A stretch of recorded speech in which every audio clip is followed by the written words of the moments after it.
Tetapi sesungguhnya sederhana sekali untuk kita agar lulusannya itu berkualitas. Ada beberapa aspek yang bisa kita lihat. Yang pertama, jika kita kekurangan finansial, kekurangan keuangan, maka kita bisa memilih aspek.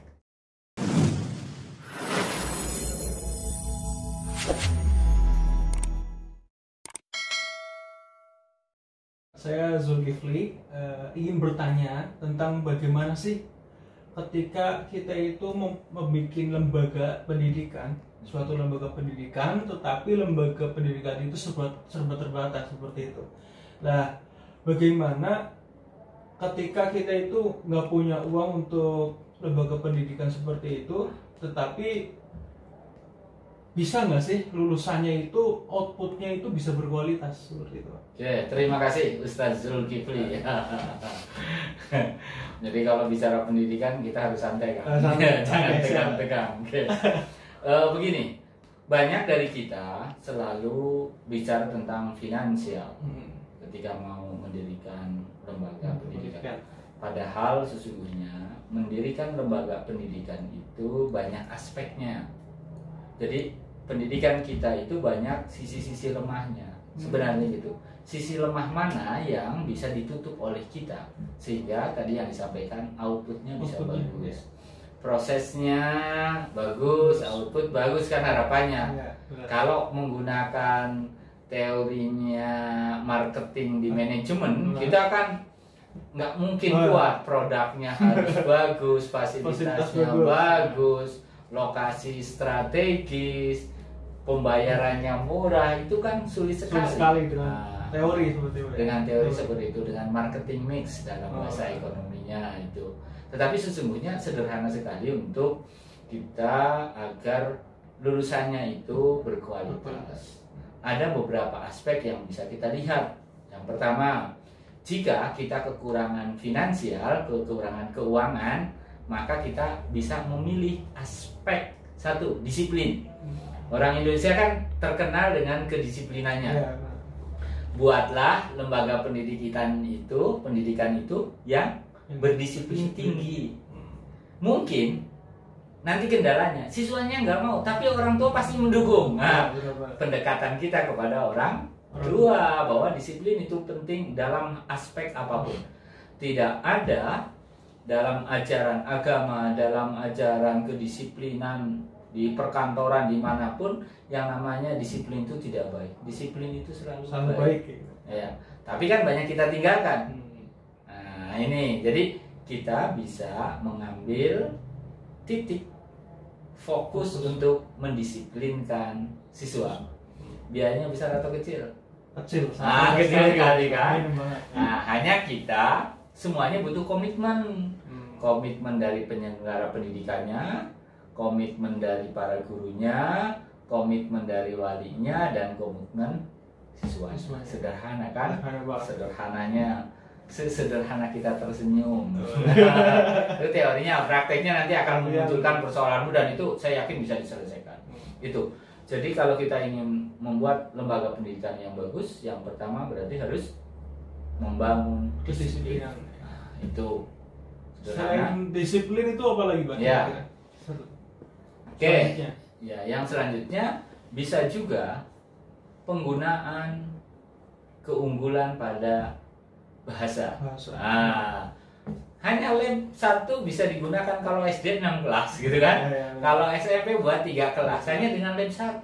Dan di situ bisa 2 bahasa, bisa bahasa Arab dan bahasa Inggris. Kan tidak mahal. Berarti menonjolkan kelebihan dari sisi bahasa. Jadi karena bahasa sekarang itu yang akrab dengan kita, bahasa Inggris dan bahasa Arab, maka munculkan sisi kelebihannya dari bahasa. Berarti kita kan bisa melaju, minimal kita sudah punya 2 kelebihan kan? Kelebihan disiplinnya, yang kedua bahasa.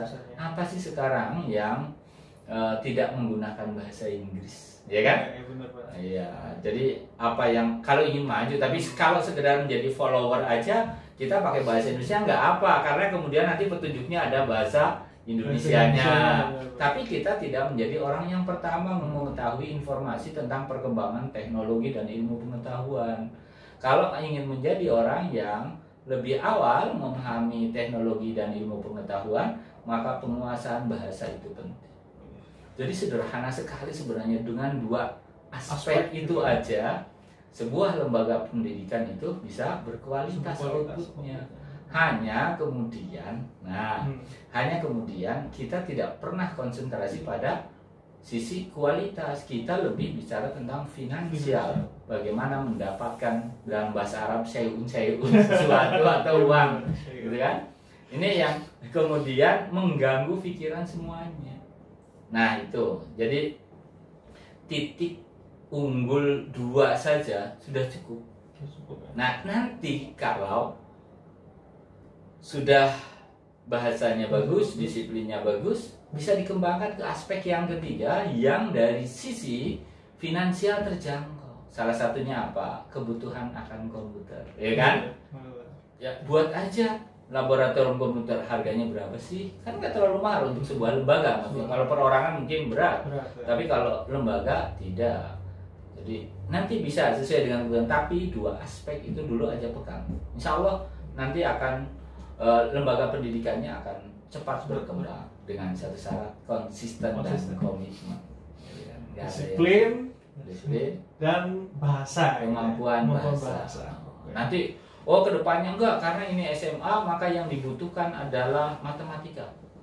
Maka konsentrasi dulu pada matematika sampai outputnya itu bisa dirasakan oleh masyarakat. Jadi lulusannya itu benar-benar pintar sehingga nanti banyak yang diterima di perguruan tinggi negeri, di perguruan tinggi yang favorit gitu kan bisa kelihatan. Jadi dibutuhkan juga matematika, dibutuhkan juga.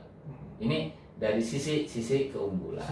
Atau yang lebih sederhana lagi, sekarang kalau kita lihat lembaga pendidikan di bawah Departemen Agama itu lebih diminati oleh masyarakat karena laju informasi yang begitu cepat sehingga merubah perilaku masyarakat. Ini harus direnungkan. Ini ada satu hal lagi yang lebih murah. Apa sih? Sekarang kita suka banget masyarakat itu karena memang sudah mengantarkan masyarakat itu dengan kemampuan dalam tanda petik keagamaan. Bisa umpamanya ditarget juga tahfidzul Quran, umpamanya gitu. Atau dengan alat ya, ada Jumia, Nausoro kan, ada Imriti, tapi yang terukur, jangan kemampuan pemahamannya. Ingat, kalau orang paham fikih, dia pintar banget fikih, nggak punya ukurannya. Tapi kalau alat kan terukur, Jurmianya hafal, Imriti hafal, Alfi hafal, terukur. Iya ini udah bisa. Begitu juga dengan Quran, hafal berapa juz gitu. Ya, 2 juz, 3 juz, itu 10 juz, 30 juz, tapi jangan sampai 31 ya. Juz alpukat nanti. Nah, ini menjadi ikon yang diminati oleh masyarakat. Jika tadi bicara disiplin, jika tadi bicara bahasa, sekarang dalam tanda petik, kenapa saya tanda petik? Karena menurut saya semuanya juga ilmu agama. Tapi masyarakat memahami bahwa kalau hafal Quran, kalau bisa Nausoro itu bagian dari ilmu agama. Kita ikuti aja itu biar Anda tidak terlalu sulit juga kan memahami ini. Berarti harus menempel. Yang ketiga, ini juga bisa nomor 1, bisa nomor 3, terserah. Harus menempel pada dirinya itu lulus lulus SD kelas 1 juz 30 atau juz amma hafal. Orang sudah bisa membaca, lulusan ini berkualitas. Lulus ini langsung berkualitas. Sederhana kan? Sederhana sekali gitu. Iya, sederhana sekali. Hanya kadang-kadang waktu kita mendirikan semangat seperti itu, setelah berjalan lupa semua. Hati-hati kan gitu. Ini yang saya kira bisa dilakukan oleh lembaga pendidikan yang ada di desa maupun ada di kota. Jadi titik bidik fokusnya yang penting. Jadi apakah lembaga kita akan mengambil fokus 1? Apakah akan fokus 2 atau fokus 3? urutan ini tidak menjadi prioritas. Nanti masa agama di belakang kanan kan? Enggak, maksudnya itu bisa di depan, bisa di belakang. Ya, sesuai dengan kebutuhan gitu. Sesuai dengan potensi yang ada di dalam lembaga tersebut. Kalau memang di dalamnya isinya adalah hafid-hafid, ya kenapa yang hafalan juz amma itu tidak diposisikan di depan? Gitu kan. Itu penting ini ya. Kan sederhana sekali ya. Sederhana. Dan kemudian yang keempat masih menjadi bisa kita fokus juga. Apa itu, Pak? Akhlak. Akhlak dengan ukuran masing-masing orang. Makanya kita harus mampu membaca sekarang.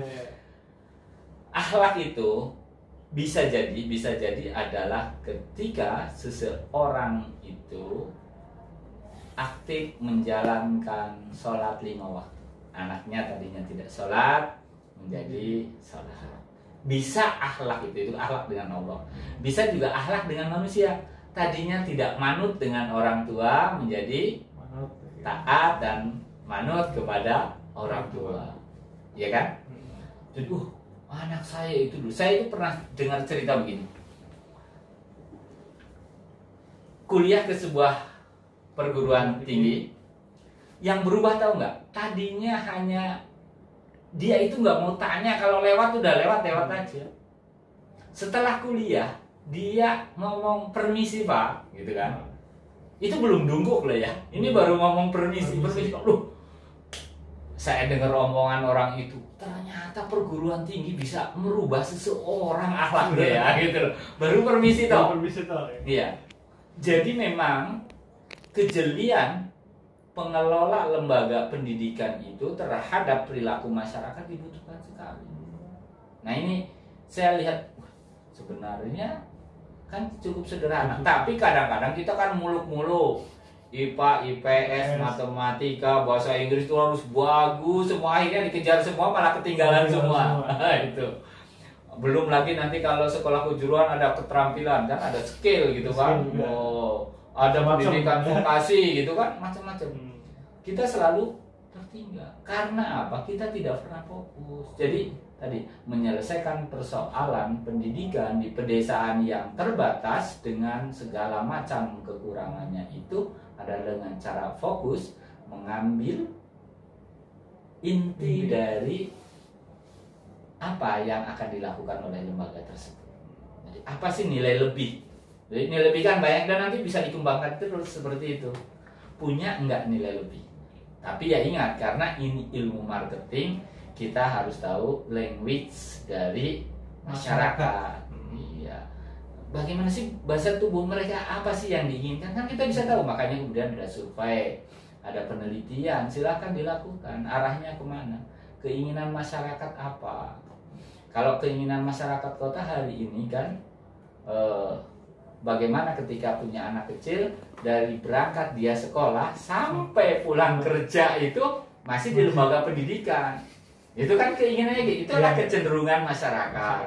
Ini juga bisa diambil. Jadi menurut saya itu sahabat-sahabat semua jangan putus asa ketika ingin mendirikan perguruan tinggi, ingin mendirikan SMK, ingin SMA, SMP, SD yang lokasinya di desa, atau ya dari komunitas yang secara finansial itu kekurangan atau terbatas, itu masih bisa tetap berprestasi jika kita bisa fokus pada titik balik lembaga pendidikan kita sesuai dengan keinginan masyarakat. Jangan sesuai dengan keinginan kita.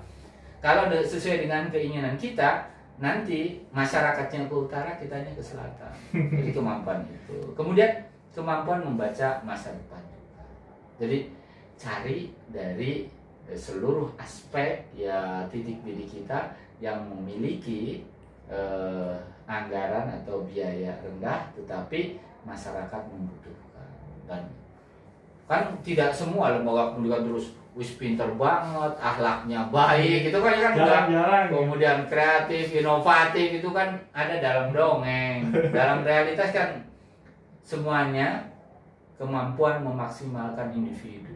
Orang kalau sudah disiplin, nah tadi yang pertama ya, orang kalau sudah disiplin untuk meraih apa juga kan sangat mudah karena kedisiplinannya, dan dia akan pasti akan prestasinya akan naik karena proses kedisiplinannya. Gitu. Bahasa. Jadi aspek disiplin, aspek bahasa. Dia bisa berpidato dengan bahasa asingnya. Dia menawarkan produk lewat ini laptop. Yang di sini ada YouTube, ada YouTuber kita Ustadz Wahid gitu kan. Wah, itu macam-macam promosi ini. Itu bisa juga karena kemampuan bahasanya. Bahkan ke kripto, ke saham, ke lain sebagainya bisa dengan bahasanya itu memungkinkan kan. Kemudian yang ketiga, kemampuan keagamaan. Sekarang lomba berdai, menjadi dai, lomba menghafal Quran, menafsirkan, pemahaman fikih di mana-mana ada. Maksimal enggak kan tinggal. Apalagi akhlak bisa dirasakan oleh orang tua. Ke orang tuanya baik, ke masyarakat baik gitu kan? Iya betul. Ini luar biasa, sholatnya bagus kan, luar biasa. Jadi menurut Anda bagaimana? Mungkin kan nggak desa Anda sebagai orang yang umpamanya tadi serba terbatas untuk membuat lembaga pendidikan yang outputnya bagus, kualitasnya bagus, memungkinkan? Sangat memungkinkan. Ya karena semuanya sebenarnya bisa dirasakan semua gitu, Pak. Ya. Karena kayak yang main lembaga pendidikan ketika ada kedisiplinan pasti semua orang juga akan mendukung seperti itu. Apalagi tentang bahasa, apalagi sekarang zamannya udah modern semua ya kan. 4.0 mau 5.0 gitu. 5.0 gitu. Oke.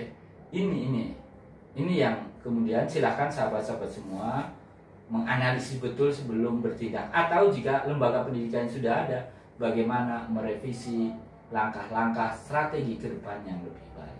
Saya kira itu sangat luar biasa ya. Oke, terima kasih Pak atas ilmu yang telah diberikan untuk keterbatasan lembaga pendidikan yang sangat minim seperti itu. Ya, makasih sama-sama. Assalamualaikum warahmatullahi wabarakatuh.